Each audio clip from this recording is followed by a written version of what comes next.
గాజువాక ప్రధాన కూడలి వద్ద అఖిలపక్ష కార్మిక సంఘాల ఆధ్వర్యంలో విశాఖ స్టీల్ ప్లాంట్ కార్మికులు మహాధర్నా చేపట్టారు. అర్ధాంతరంగా యాజమాన్యం మరికొంతమంది కార్మికులను తొలగించేందుకు ప్రయత్నిస్తోందని ఆవేదన వ్యక్తం చేశారు. వెంటనే కార్మికుల తొలగింపు నిర్ణయాన్ని వెనక్కి తీసుకోవాలని డిమాండ్ చేశారు. లేని పక్షంలో మహాధర్నాను మరింత ఉధృతం చేస్తామని హెచ్చరించారు. శాంపిల్ మాత్రమే రాబో రోజుల్లో మొత్తం కుటుంబ సభ్యులతో సహా ఎమ్మెల్యే ఎంపీ ఇళ్లను ముట్టడి చేస్తామని చెప్పేసి తెలియజేస్తా ఉన్నాం మిత్రులారా. అందుకని ఇక్కడ కూటమి ప్రభుత్వం బీజేపీ ఉన్నారు. అందుకని ఈరోజు ఏదైతే అఖిలపక్ష కాంట్రాక్ట్ కార్మిక సంఘాల ఆధ్వర్యంలో కాంట్రాక్ట్ కార్మికులు తొలగించే విధానాన్ని వ్యతిరేకిస్తూ జరుగుతున్న ధర్నాకి ఈరోజు చూస్తూ ఉంటే మీరు వేలాది మంది కార్మికులందరూ రోడ్డెక్కే పరిస్థితి ఏర్పడింది. ఈ యొక్క పరిస్థితిని కేవలం ఈ స్టీల్ ప్లాంట్ కొంతమంది మేనేజ్మెంట్ కావాలని కాంట్రాక్ట్ కార్మికుల మీద ఈ యొక్క ఒత్తిడి తీసుకురావడం జరుగుతుంది.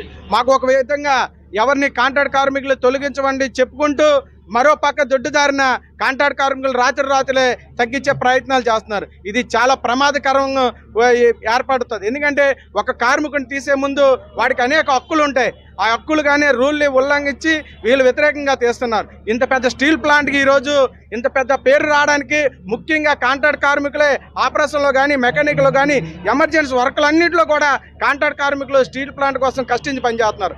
ఈరోజు నువ్వు 30-40 ఏళ్ళ బట్టి కాంట్రాక్ట్ కార్మికులు శ్రమించి కష్టపడి చేస్తుంటే వాళ్ళందరినీ కూడా అర్ధాంతరంగా తీసే పరిస్థితి ఉంది. ఈరోజు కొంతమంది ఎంప్లాయీస్కి విఆర్ఎస్ ఇస్తున్నాం. విఆర్ఎస్ ఇచ్చి 1 కోటి నుండి 1,50,00,000 రూపాయలు వాళ్ళకి నష్టపరిహారం ఇచ్చి ఎంప్లాయీని పంపిస్తున్నాం.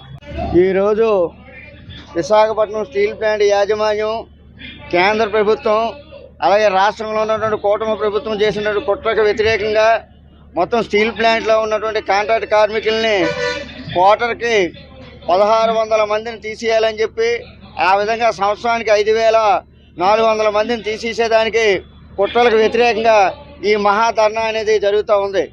కూటమి ప్రభుత్వం చెప్తూ ఉంది, మేము 11,440 కోట్లు తీసుకొచ్చాం, విశాఖపట్నం స్టీల్ ప్లాంట్ బ్రతికించామని చెప్తున్నారు.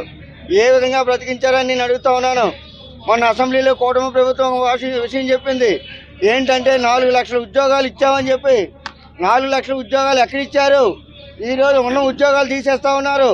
ఈరోజు విఆర్ఎస్ పేరున 1,200 మందిని పంపడానికి ఏర్పాట్లు చేస్తూ ఉన్నారు. 5,400 మందిని ఇక్కడ ఉద్యోగాలు కాంట్రాక్ట్ కార్మికులు ఉద్యోగాలు తీసేస్తూ ఉన్నారు. మళ్ళీ భవిష్యత్తులో 2వ విఆర్ఎస్ పెడతా ఉన్నారు.